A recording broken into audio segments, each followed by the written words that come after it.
Well, good morning, church. For those who don't know, if I haven't had a chance to meet you, my name is JJ, and I'm the lead pastor here at Center Church, and it was just such a pleasure to worship with you guys this morning. Today, we're going to start out with a little bit of an unusual message.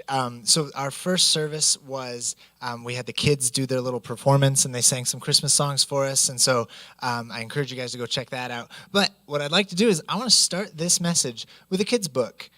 This is The Tale of Three Trees. It's a traditional folk tale, and it's retold by Angela Elwell Hunt, illustrated by Tim Yonke. Has anybody heard of this book before? Tale of Three Trees? Couple, one or two, yeah?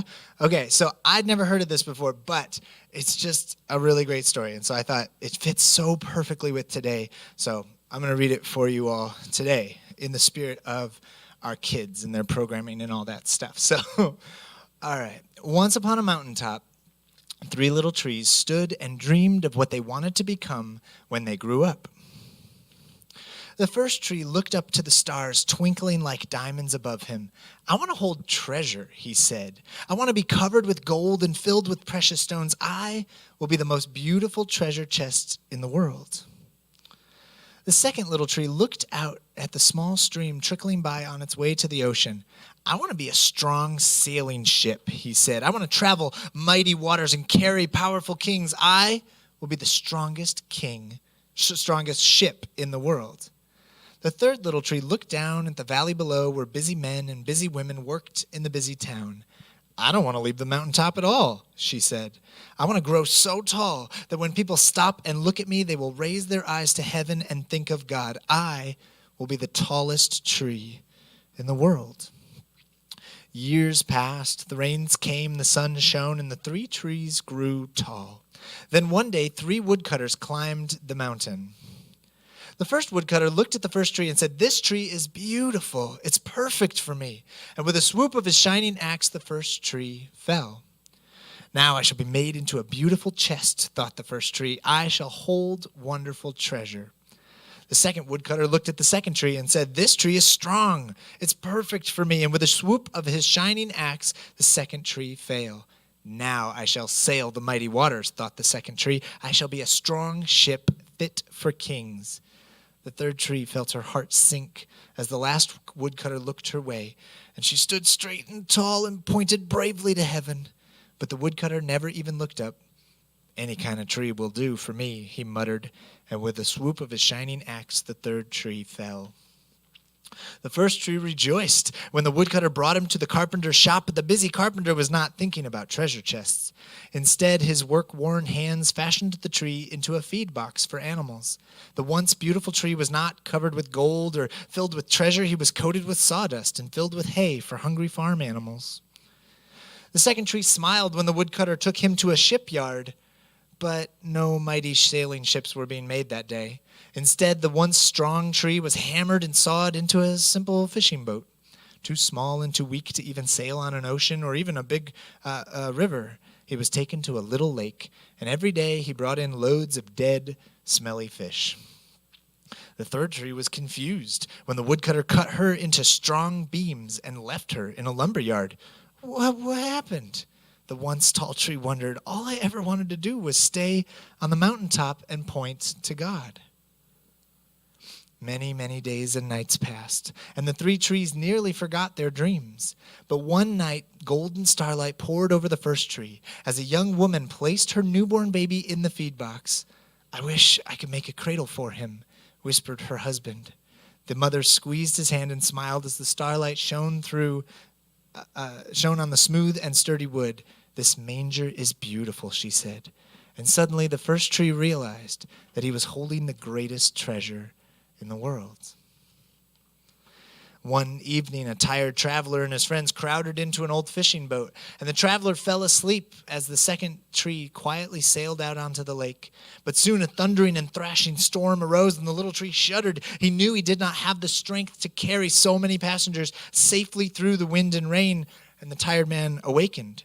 He stood up, stretched out his hand, and said, "Peace." And the storm stopped as quickly as it had begun, and suddenly the second tree realized he was carrying the King of heaven and earth.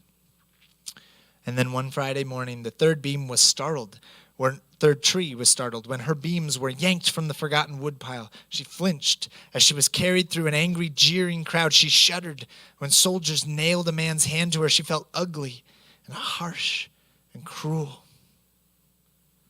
But on Sunday morning, when the sun rose and the earth trembled with joy beneath her, the third tree knew that God's love had changed everything.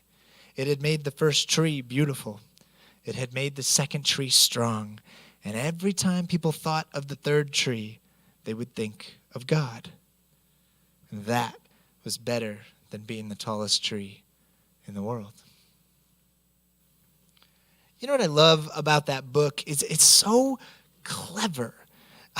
When we begin the book, it's a little confusing and we don't have all the pieces, but we can't quite see the picture of how it all comes together. I'd never heard of that book before I got married, but my wife knew it from her childhood, and as we had kids, she said, "Oh, we got to read this to them," and now I've read it to every single one of my kids a lot. I'm well practiced on that book.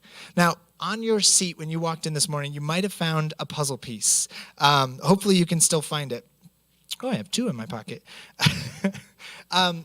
What I want you to see is for this morning, I'd like you to hold on to this puzzle piece as we go, because what we're going to see is that whether it's an adorable children's book, the birth of Jesus in Bethlehem all those years ago, or your life here and now today, God has a habit of bringing all the pieces together. And so what I want you to do is hold on to your puzzle piece and try to imagine what is the picture that your puzzle piece makes.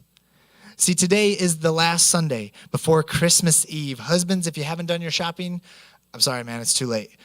You can get started on your apology letter. You could do that. But for the last few weeks, we have been exploring the miracles of the birth of Jesus and the moments when heaven breaks through into our lives. We talked about the virgin birth, and we talked about the star and the magi. And then last week, we got into the story of the shepherds getting visited by the angels. And today, I want to talk about puzzle pieces and prophecy. And so I want you to grab your Bible, and we're going to open up to Matthew chapter 2, but that's a trick. Don't go to Matthew chapter 2. I want you guys to open up to Micah chapter 5. Now, Micah's all the way back in the Old Testament. The story starts in Matthew 5, but we're going to spend most of our time in Micah. So Matthew chapter 2 opens up, and it says in verse 1, Jesus was born in Bethlehem in Judea during the reign of King Herod. And about that time, some wise men from eastern lands arrived in Jerusalem, asking, "Where is the newborn King of the Jews? We saw his star as it rose, and we have come to worship him." And King Herod was deeply disturbed when he heard this, as was everyone in Jerusalem. He called a meeting of the leading priests and teachers of the religious law. Where is the Messiah supposed to be born?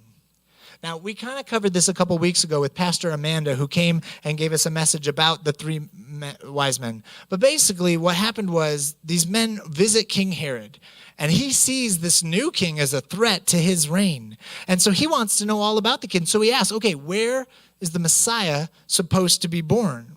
And his priests, his chief priests, they give him the answer. It says in verse 5, it says, "Oh, he's supposed to be born in Bethlehem in Judea," they said. "For this is what the prophet wrote. And you, O Bethlehem, in the land of Judah, are not least among the ruling cities of Judah. For a ruler will come from you, who will be the shepherd for my people Israel."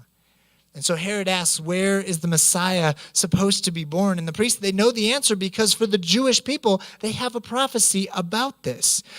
Anybody want to guess where that prophecy comes from?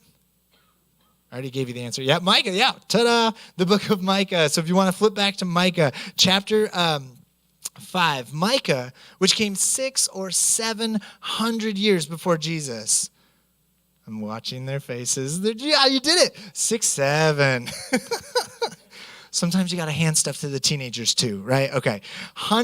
Basically hundreds of years before Jesus, around about the same time as the prophet Isaiah, there was this guy Micah who made prophecies about the Messiah. He said, okay, here's the guy who's going to save God's people. So chapter 5, verse 2, it says, "But you, O Bethlehem Ephrathah, are only a small village among all the people of Judah. Yet a ruler of Israel will come from you, one whose origins are from the distant path. The people of Israel will be abandoned to their enemies until the woman in labor gives birth. Then at last his fellow countrymen will return from exile in their own land. To their own land, and he will stand to lead his flock with the Lord's strength in the majesty of the name of the Lord his God. And then his people will live there undisturbed, for he will be highly honored around the world, and he will be the source of peace." And so, sorry, I lost my spot here. There it is. Now, this might be sort of obvious, but I want to take a second to show you how the dots connect. So he says Bethlehem, a tiny town, but that is the location where a great ruler will come out of. So it's like, check, that fits for Jesus. But then it says one whose origins come from a distant past, which is kind of an intriguing phrase because what we believe as Christians is that Jesus was born in Bethlehem, like 2,025 years ago or whatever. But he existed before that. Jesus is one with God. He's a separate person, but he's also the same essence. Jesus is God. And so the Gospel of John, which is the only story of Jesus that does not have the Christmas story in it, the Gospel of John opens up with this, and it says, "In the beginning, the Word already existed. The Word was with God, and the Word was God. He existed in the beginning with God. God created everything through him, and nothing was created except through him. The Word gave life to everything that was created, and his life brought light to everyone. And the light shines in the darkness, and the darkness can never extinguish it." So when Micah says he's going to be born later, but his origins are in the distant past, that's a weird thing to say. Probably Micah didn't even understand what he meant when he said it. But then when we get to Jesus, it's like, oh, of course, that's how the puzzle pieces fit together. So back in Micah, in chapter 5, verse 3, he says, "The people of Israel will be abandoned to their enemies until the woman in labor gives birth. But then at last his fellow countrymen will return from exile to their own land, and he will stand to lead his flock with the Lord's strength." So we see that bit referencing Mary, right? The woman in labor who gives birth, Israel. And then it says, Israel will be abandoned to their enemies until the woman in labor gives birth. And then it shifts to shepherd's language. Verse 4, it says, he will stand to lead his flock in the Lord's strength. Anybody want to take a wild guess as to the number one metaphor that's used to describe Jesus in the New Testament? The good shepherd, right? John chapter 10, verse 11. And I realize we're kind of jumping around the Bible, but this is everywhere in the Bible. It says, "I am the good shepherd. And the good shepherd lays down his life for his sheep." And we know what he's referencing there, right? And so it's just amazing to me because it's 700 years between Micah and Jesus, and yet the puzzle piece of Jesus fits perfectly into the picture. Now, here's what I'm trying to get at all of this. We're kind of jumping around the Bible, but I'm doing that on purpose. I don't think a lot of us think of prophecy when we think about the miracles of Christmas. We don't necessarily think of it. For some of us, prophecy, it feels a little hokey, it's a little mystical or whatever. But it can be kind of fun when we have prophecy in fiction, right? Like in movies or TV shows or books or something. Like, for example, the Dune movies that just came out, those have prophecies. Or the Lord of the Rings or Star Wars or Harry Potter, they all have prophecies. I think what I'm doing here is just outing myself as a big nerd. But anyways, in fiction, there's lots of prophecy. And it's fun because when you finish the book or finish the movie, you see how it all came together. It's fun to see a prediction come to life. And it's in popular media, when we see it, we go, oh, that's clever. But we're not too impressed, right? Because the person who wrote the prophecy also got to write the end of the book, right? Like, of course, J.K. Rowling can have a prophecy at the beginning of her book because she knows how she's going to write the end of the book. Or George Lucas, when he made Star Wars, like, he can have a little prophecy because he knows where he's taking the movie. He knows what he's going to do in the end. Or Dune or any of these movies. In fiction, prophecies aren't that big a deal because we know the author who made up the prophecy also gets to write the end of the story. It all comes together because that author is in control. But what I want you to see today is that the same is true about the real world. The author of the prophecies is also the one who gets to write the end of the story. It all comes together because the author is the one in control. So when we read a prophecy in Micah, and then 700 years later, we see it come to life with the birth of Jesus, I don't want you to walk away from that thinking, wow, that Micah guy's really good at predicting stuff. No, that's not the point. The point is, wow, God really is the author of the story. Do you still have your puzzle piece? I want you just to hold on to that while I talk. Do you see how it starts to fit together?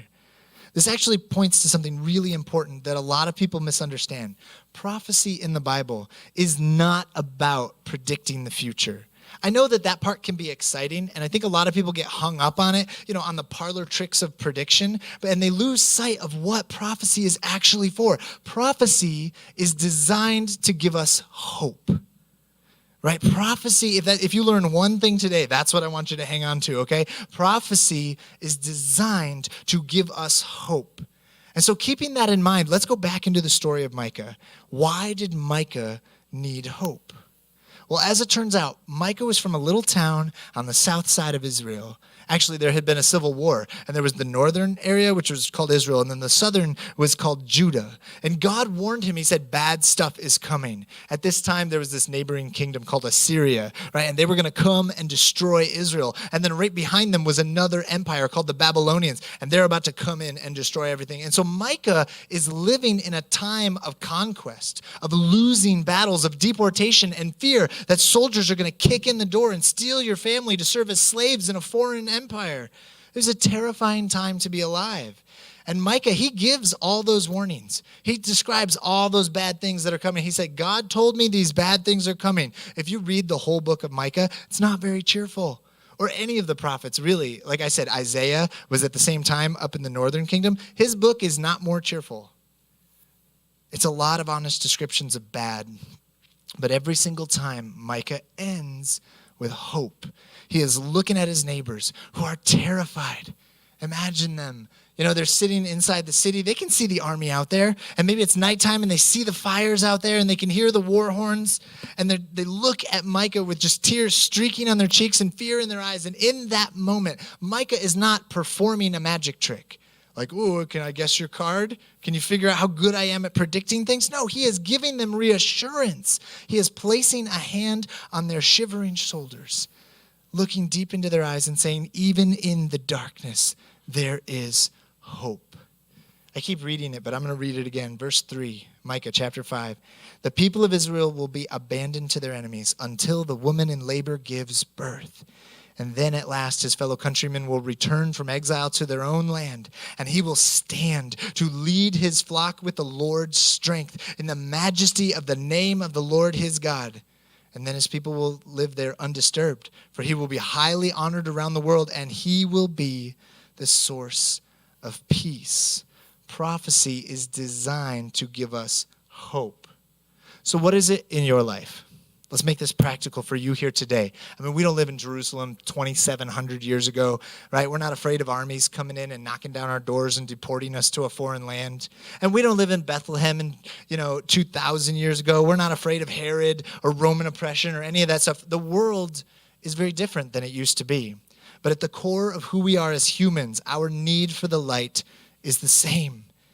Maybe you're grieving, whether it's the loss of a loved one or the loss of a relationship, and you're surrounded by all these happy faces and Christmas festivities, and in the shadow of all those Christmas lights, it feels like you're just drowning in darkness. Or maybe there's a medical procedure coming up, and you've been battling cancer for a long time, or you're just going in for a little thing. Just gonna check, just to make sure.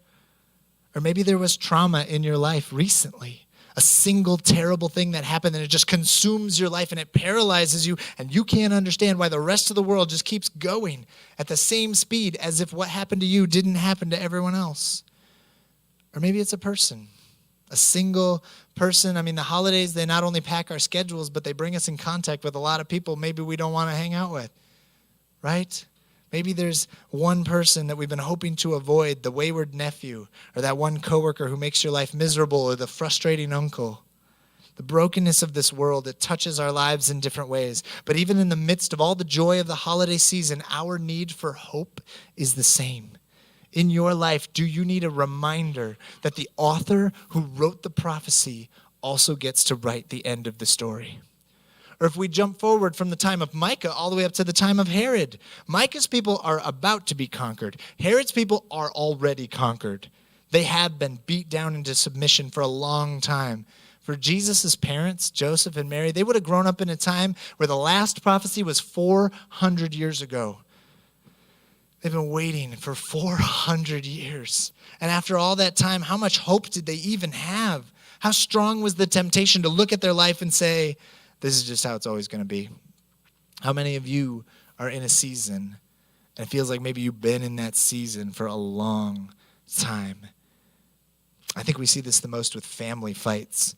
You know what I'm talking about? Whether it's trying to break through to the teenager who you love so much, but you just have no idea how to reach them, or tension between you and your parents. Maybe they're disappointed in you, or you're disappointed with them. Or maybe it's just been frustrating for so long, and you just don't know how to deal with it anymore. And you've been waiting for answers, waiting for resolution for months, maybe even years. And if that's you, if you have a situation in your life and you feel like you've been waiting and waiting for answers, I just want you to resonate with the people of Israel when God finally does show up. There is a moment when all the puzzle pieces come together and we see how it fits. And even if you're not there yet, understand prophecy is designed to give us hope, to help us hang in there. The light is coming. The baby is coming. Hang in there.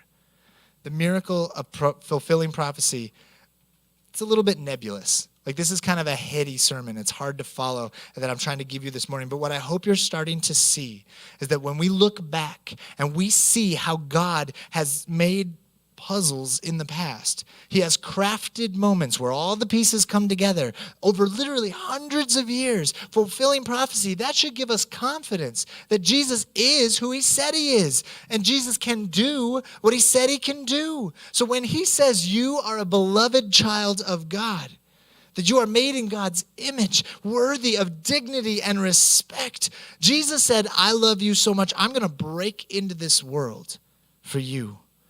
He said, I'm going to live and teach and serve for you. And I'm going to die on the cross for you. And I'm going to rise from the grave, defeating death so you can have eternity with our loving Father in heaven for you. And you can trust that, because prophecy shows us that God is actually God. And no matter how strong the darkness seems in your life, the author knows how the story ends. That's the good news that I have for you today. The author knows how the story ends. Jesus, in his life, he fulfilled literally hundreds of prophecies. I'm just pointing out like 2 or 3 of them today. And looking back on that should give us incredible confidence. Think about it this way. My children are still very young, and sometimes they get scared of the dark, right? There's a hallway in our house upstairs where all the bedrooms are, and they will not, some of my kids will not go up there if the light is off. Scares them. Nope, I will not do it. It's too scary. I'm not doing it. And as a parent, it can kind of be exasperating. You know, it's like, buddy, you've been up there 10,000 times. You know that's your bedroom up there. It's not scary. You can go up there. You can make it, man. Nope, too scary. Not doing it. You have to come with me. And I'm always cozy on the couch. Got my blanket. I don't want to get up, but you have to, right? Because the light at our stairs, you get to the top and it's like halfway down the hallway is the switch, right? You have to go into the dark to turn the switch on. Well, there's a metaphor for life. But anyways, we think our children are silly for being scared, right? Don't we? We think the sun sinks behind the horizon and it's like, but we're smart. We're adults, right? We know better. We know that sun's coming up. We know darkness comes, but we also know the sun is coming back up tomorrow. The sun has risen every day in my entire life. I looked it up. The sun has risen 13,550 times in my life. From November 15th, 1988, all the way to December 21st, 2025. 13,500. And I look back on all those sunrises. I'm feeling real confident that the sun is going to rise tomorrow, because it's happened 13,000 times for me.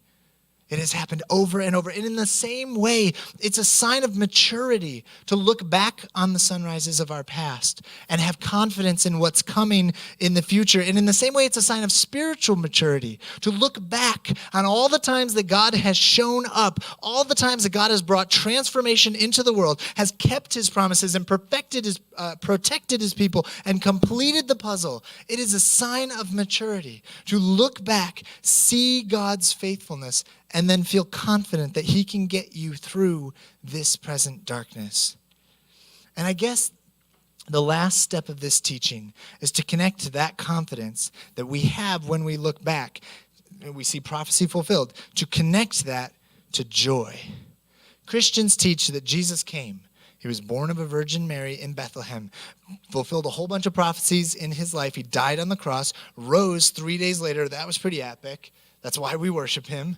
And in the end, he ascended into heaven. But before he left, he said, someday I'm coming back. I'm going to come back, and I'm going to get rid of all evil, and I'm going to wipe away every tear, and I'm going to set up my kingdom on this earth. The very last book of the Bible is actually a book of prophecy. It's the only prophecy left. And a lot of people get real hung up on the parlor trick. They get hung up on the prediction stuff. They think that's what the last book is all about. But have we been paying attention? Do we remember? What is prophecy actually about? Somebody said it. Hope. Hope. Yes, it's about hope. The book of Revelation is not there to tell us how the world is going to end. If that's what it was there for, they wouldn't have been so weird about it and confusing. They could have given us clear instructions, but no, it's there to give us hope. They actually wrote a song about this. There's a song that is, people think it's a Christmas song, but it's not a Christmas song. It's actually about the end of the world. Does anybody know what I'm talking about? Joy to the World. Did you know that? Not a Christmas song. It's not a Christmas song. Look it up. Look up the lyrics. There's nothing about shepherds, wise men, angels. There's no manger. There's no Santa. There's not even snow. It's a little fun fact to make people roll their eyes at you at the Christmas party, right? Joy to the World was actually written by Isaac Watts in 1719 based on Psalm 98, and it's about the second coming of Jesus, about when Jesus will come back and wipe away every tear and wipe away all the darkness and set up his kingdom forever. And that gives us hope, and that hope gives us joy. Jesus is not just fulfilling prophecies thousands of years ago with his birth. He's fulfilling them right now, here today. He's still giving us hope, and that hope still leads to joy. Do you still have your puzzle piece? Hold them up if you got them. Anybody still got them? All right. Anybody want to take a guess as to what the picture on the puzzle is? You all have pieces from the same puzzle. Mine's like, I got a little blue and a little yellow, but it's like fuzzy. I don't really know. What do we got? Maybe flowers, garden. Yeah, okay. See, it actually helps if you look at someone else's puzzle piece, which is the same thing if this is a metaphor for your life. It actually helps if you look at some of the lives around you, right? If your life is this puzzle piece, it might be a beautiful piece all by itself. You might look at that and say, that's a perfect picture. I'm just going to focus on this one picture. But we have to remember that this is just one piece, one part of the masterpiece that God is creating. My challenge for you this week is to put your future, your life, your puzzle piece in God's hands. I want you to take these with you. Hold on to it. Keep it in your pocket. Stick it in your purse, whatever. Put it in your wallet. Hang on to this and just remind yourself that your life, your story is just one piece in a much bigger masterpiece that God is creating. Trust that the author of every prophecy knows how to write the end of the story. Stop trying to wrestle control of the universe away from God. That's a fool's errand. Don't cut your puzzle piece up trying to fit it somewhere it doesn't belong. Some of us, we want it to fit in a particular space in life. So we're like, I've got a nub here that I don't like, so I'll just get some scissors and I'll cut that off. I'll get my puzzle piece to fit. And you've given up on God's picture. You're trying to fit it somewhere it shouldn't be. But my challenge to you this week is trust the one who made the whole picture. Let's take a look at what the puzzle actually creates. Pretty close, right? It's beautiful. That's a nice picture, right? That's lovely. And I've got this little piece here, and I'm looking at this piece, and I'm looking at that picture, and I don't think I could have come up with that. I don't think I could have seen what God was doing if I just look at only my life. I don't know how my little puzzle piece was going to be used, but that's what it means to trust God with our life, right? It means that no matter what darkness that you are walking through right now, knowing that there is a bigger picture gives us hope to carry on. When we read the scriptures, when we read this book and what God promises and what it means for our life, it's like taking the puzzle piece and holding it up against the picture on the box. You know what I'm talking about? Like, that's how you do a puzzle, right? You got all these pieces and you keep checking the picture for reference. That's how you make puzzles. We hold up the picture for reference. We check the cover on the box so we know what we're working towards. In the same way, we hold up God's love to our life to figure out where we're headed, to feel comfort and reassurance to get us through the hard parts. Knowing that there is a bigger picture transforms how we approach our struggles. It can take an exasperated exhaustion that you're feeling and turn it into enduring patience. It can take hopeless cynicism where you feel like it's just never going to change and it's always going to be like this, and it can turn it into confident expectation. It's the difference between feeling like you are abandoned, that you're hanging out there all by yourself and you're just all alone and no one's ever coming. It's the difference between that and then getting that phone call that says help is on the way.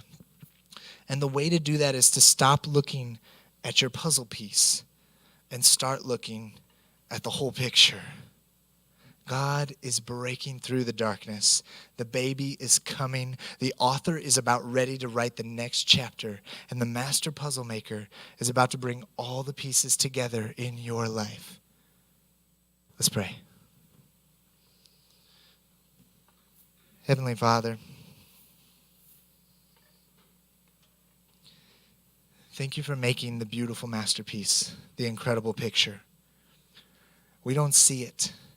And sometimes we get so hung up on these little puzzle pieces of our lives and the shadows that we see, and we don't understand how it all fits together. But God, I just ask that today you would flood our life with reassurance, that we would remember your love, that we would remember that you are in control, that you have your hand on everything, and that all these pieces come together, that you will take every darkness, every broken thing in our life, and you will make it work together for the good of those who love you.